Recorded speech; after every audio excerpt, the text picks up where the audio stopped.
আসসালামু আলাইকুম। আপনারা ভালো আছেন? আশা করি আপনারা ভালো আছেন। আমরাও ভালো আছি।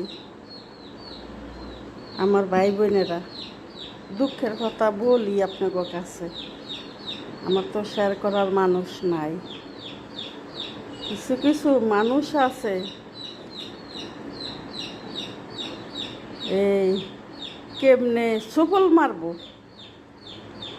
কেমনে সুফল মারবো,